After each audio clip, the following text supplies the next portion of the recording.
Hello everybody and welcome back to Let's Play Tales of Zestiria. This is episode 49.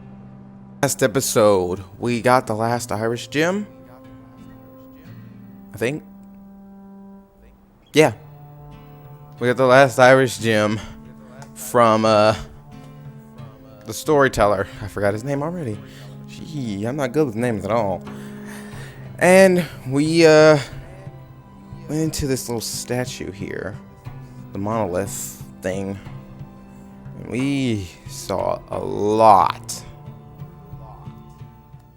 Come to think of it, I wonder how this monolith works. How do you think it activates the Earth in Historia? Probably because this is an Earth Pulse Nexus, don't you think? Earth Pulse? I'll let Terror Firma herself do the explaining. The Earth Pulse is a manifestation of the power of Mother Nature that permeates the Earth. Exactly. Logren has been known for centuries as a spot where several branches of the Earth Pulse intersect. If you're already such an expert, why call on me? Because when you say it, it's that much more adorable. Interesting.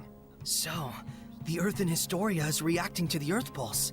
Could you repeat that in English for dumb bums like me? Well, Okay, let's say instead that there's all this water bubbling up here. Then the Earth in Historia would be like a water wheel. When the wheel goes round, it grinds out the record of history, just like it was milling grains. Oh, okay. Makes sense to me. But then why are the Earth and Historia behaving like a water wheel? Probably... I told you, the Earth Pulse is the power of the Earth. Oh, I see. So if Maltellus made the Earth in Historia, and he's using the Earth itself as his vessel... then probably it's the force of his will that's making them do that. Huh. Okay. Makes no sense to me. What a sad turn of affairs. There was more to it than just Heldalf and the shepherd Michael. So many factors converged to bring about that disaster. What happened to that village was so ghastly, you can sort of see how Michael finally came to do what he did. But still, no one except maybe his closest friends ought to buy "I was in the depths of my despair" as an excuse. Right. The actions he took that day changed the fates of millions. That's true. It was his thoughtless curse of eternal solitude that paved the way for Kittybeard to become the Lord of Calamity. Without the curse, old Sourpuss never would have hated the world so much. Never would have wanted it to turn into a world of Hellions. You can't blame the people of Highlander Rollins for seeing him as a monster. But I get the sense that deep down, in his own misguided way, he just wants to bring peace to his country. Some of the blame, too, has to go to the former shepherd for keeping secret the fact that he'd spirited Maltellus away. Because of that, folks who didn't know the true situation wound up desecrating the shrine and causing Maltellus to transform into a Hellion. That's right. If they'd only talked about it more openly, there might have been better understanding and cooperation. It also looks like the former shepherd didn't really trust anyone other than his own flesh and blood. To those who believed in the shepherd, I can think of no greater wound. True enough. He may have genuinely wanted every one of them to be happy. But if he never shared this desire with anyone, then... Regardless of Michael's circumstances, it doesn't change the fact that what Heldalf did was unspeakably cruel. That he would toss strangers to the wolves just to further his own interests. None of this comes down to black and white, that's for sure. Well, Maven told us just to feel and experience what had happened. We'll go tell him what we felt. Yeah. You go do that. So before I started this episode, I stubbed my toes so bad. I still feel it. It hurts a lot. You're back. What are you doing here? Oh, I just wanted to make sure the monolith doesn't get damaged. Your thoughts? No one involved was fully in the wrong, but no one was really right either. That's how it felt to me. A useful understanding to reach. Now, your answer. Saray, let us hear your answer to this. My answer is I want to save Heldalf. The shepherd's job doesn't just boil down to quell the Lord of Calamity, or even clean up the previous shepherd's mistakes. When malevolence consumes Seraphim and turns them into Hellions, we save them. Yet when it brings misfortune and grief to humans, We say they only have themselves to blame. It doesn't seem fair. So that is your answer. Dunno if it counts as one. There are humans out there just like Heldolf. He just happened to play one part in a cascade of terrible events. I'm not gonna say you shouldn't sympathize with him, but I will say it would strike me as bizarre to completely let him off the hook for the horrors he brought to such a peaceful village. And what he's trying to do now is still messed up, right? Absolutely. It's wrong, period, and I will stop it. But even so, you would save this man? If I won't save humans like Heldolf, who've had Hellianhood thrust upon them, I'll never see humans in Seraphim live in peace. I see. So then you... Really are an idiot. Yep. Saray is Saray, and we love him for it. That's right. He couldn't be anyone else even if he tried. So, Mr. Teller, that what you were looking for? For such a man, ending his loneliness would be the sole path to salvation. Do you understand what that means? Taking his life, I would expect. Saray.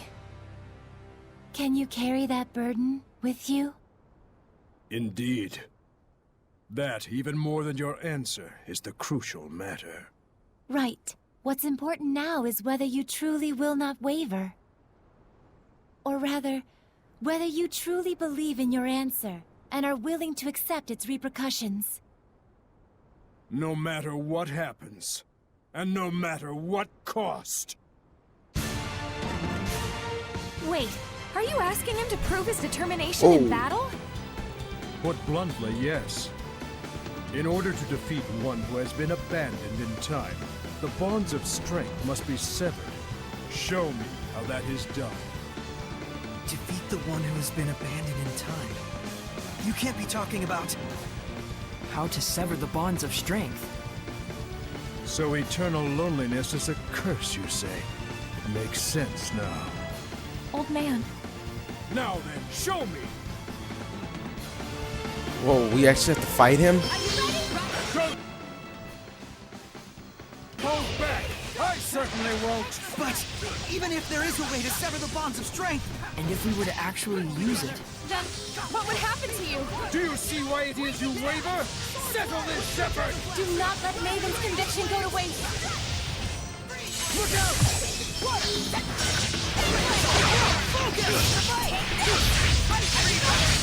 Return to board!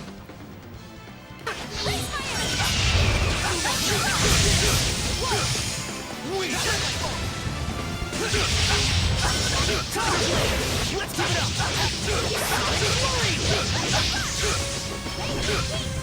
Look out! Look out! Ready? Look out!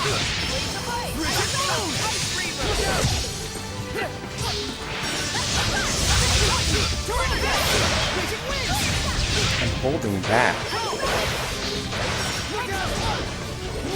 Because I want to see.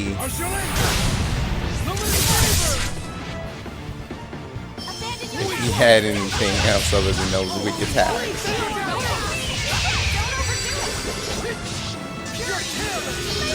Alright. I'm not gonna hold back anymore.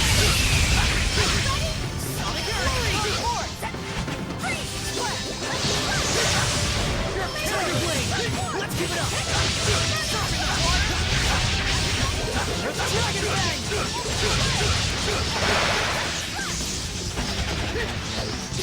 This is for you!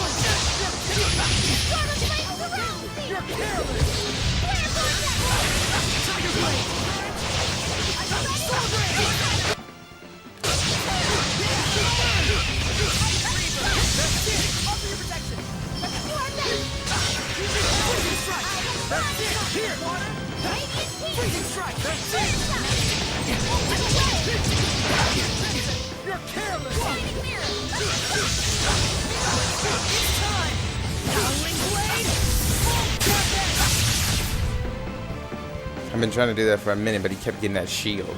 What I want to see is not a mere display of strength. So you really are immortal? You understand by now, don't you, the way to defeat me? Yes. Turn my friends into attacks with wills of their own, and use those attacks to pierce through the bonds of strength. What Dazzle said he did. Then why aren't you doing it? I'm not a Hellion. Even if you make use of that means, your friends will not be consumed with malevolence. You won't admit it. After all, to demonstrate that method upon me is tacit acknowledgement that it is your only option with Heldolf as well. But Maven, isn't there any other way at all? No. Even Lila's power is not enough to purify one as consumed with malevolence as he is. You should know that. Saray. Rose. If you weigh lives on scales, you will falter at the crucial moment. All the more so if it is your friends' lives in question. But if you do waver, and your wavering leads you to a faulty answer, you may never recover. In this way does virtue become vice. But if you will die for the answer you truly believe in, even failure will not stop you from rising again. What you should fear is not failure, but rather that fear itself will compromise your belief in your answer. Lila. Now then, Saray.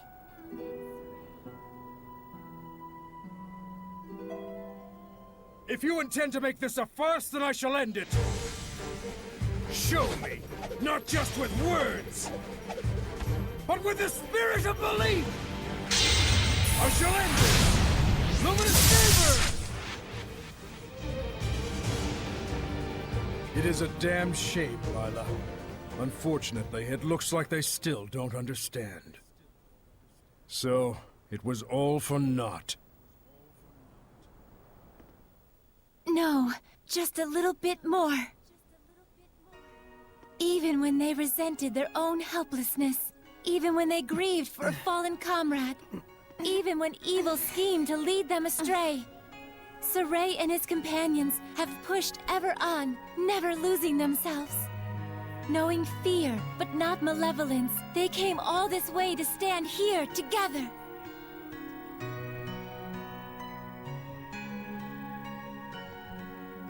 You're really something. I don't like having regrets, and I don't like giving them to other people either. Don't you forget it. Saray, Rose, you paralyzed or something? Going up against Hellions is already life or death. It shouldn't be new to you. Edna. Zavid. It's just as they said, Rose. Saray, do you remember what I told you? Back at Lady Lake? I didn't come all this way just to be a liability. I said it before. Do I need to say it again? No. If the Shepherd Saray truly believes in his answer, then surely may he bring an end to the Age of Chaos. Then show us. Show us your answer. Saray! Everyone.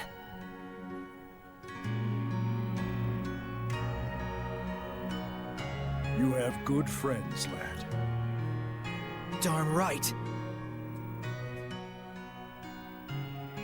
Let's go! Come at me! Don't just charge in there. Maven! This is... my answer! Old man! Maven?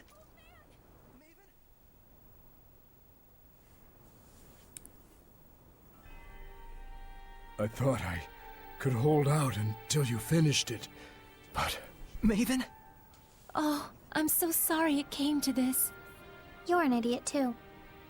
You're not wrong, but I have no regrets. What's going on?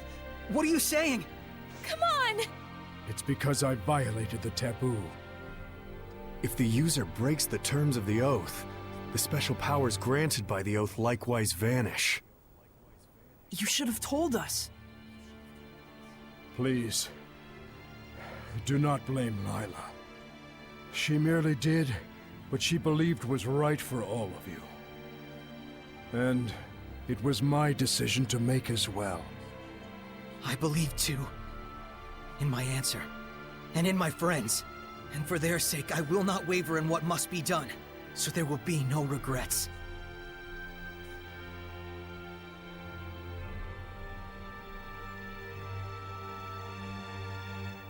It is time to say our farewells. I promise. I'll never forget what you've told me, Maven. And I'll teach it to others as well. Saray, you've...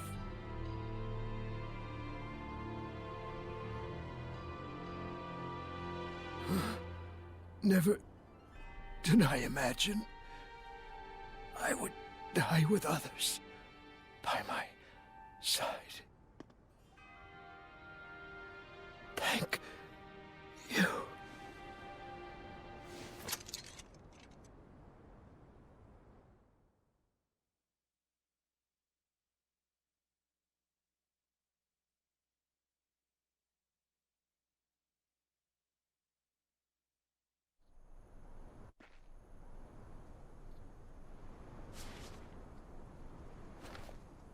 Let's go! To Camlon? Yeah. Maltellus should still be there. Let's make for Elysia first. There should be a road there leading to Camlon. We saw Gramps come running when the village fell. Oh, that makes sense. So Camlon was close to Elysia. Very likely. That fits with the idea that it was a strategically important location for Highland, Rollins, and the Northern Powers. Yeah, good point. But it looked to me like the road to Camlon was sealed off.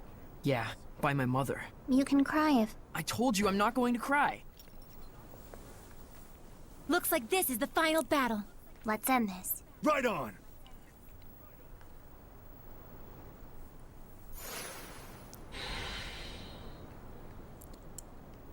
Okay. Huh. Alright, then let's end this.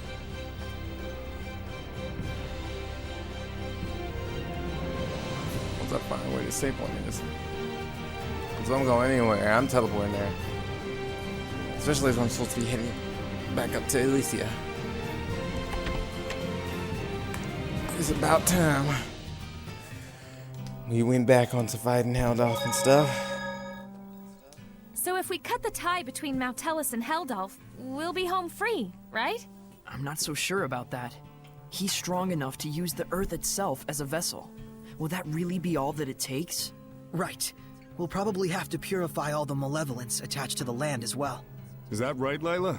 She sells seashells by the seashore. Yep. She sells seashells by the seashore. He's got to be doing that on purpose. Originally, he was the one who would purify the land. His power was the blessing of the land itself. Like a natural purification of sorts, huh? Don't think that's gonna be enough this time. Certainly the activities of the shepherds also contributed to the Earth's natural purification from the outside. But now it's just Saray, and no one else. We need to have a plan of action before moving on. But all the same, we can't sit around brooding all day. For sure. Then let's just go. Charge in head first, nothing. Just charge in head first. Oh, come on.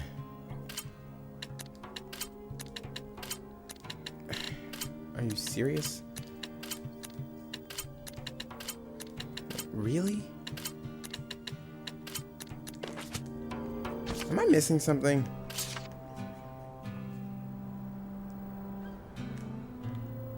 Seriously, what am I missing? There's a star.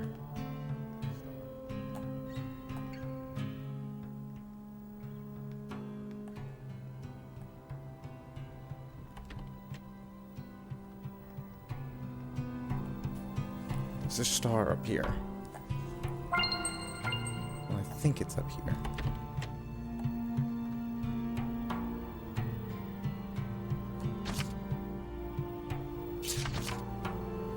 Our skin glows with a fiery light, in response to Mama's power. What is this?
It seemed everybody on that was connected some way.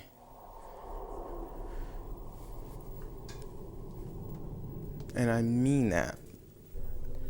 I think that was McLeod's mother at the inn. The shepherd that was with Lila, they said was close to Lila.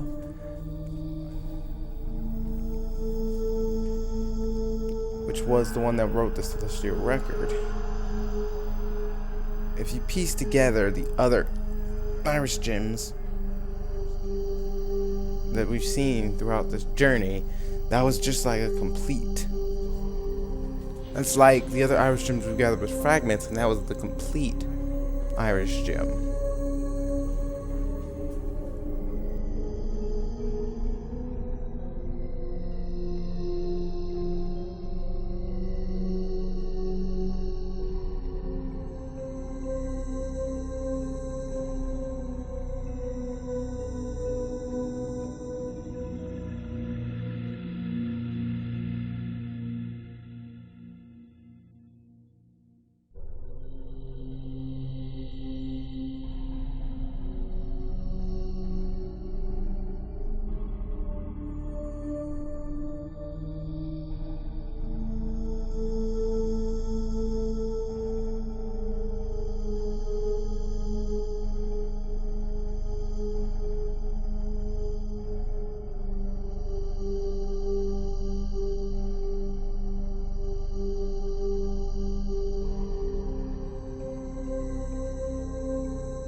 Maybe Heldolf grows stronger the more malevolence there is.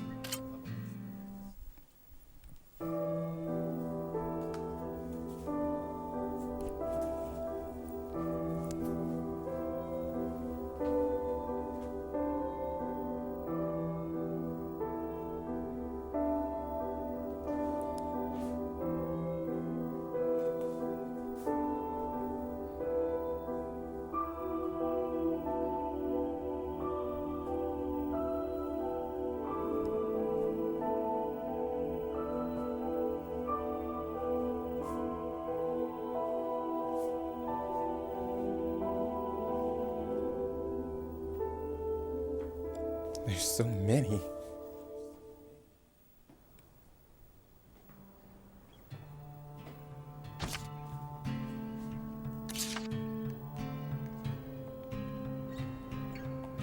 Was that it?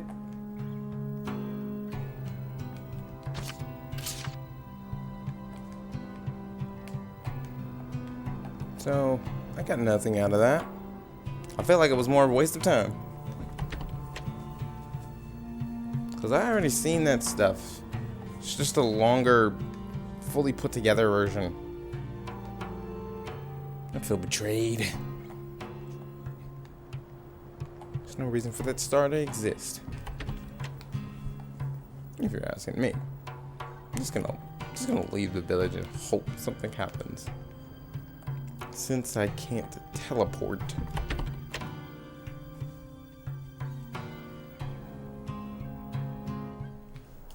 Nothing.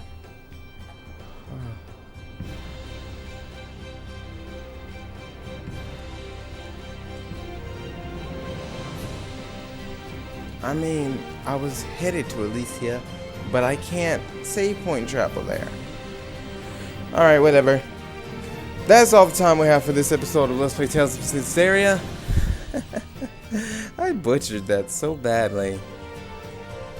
Well, whatever. And I will see you all on the next episode.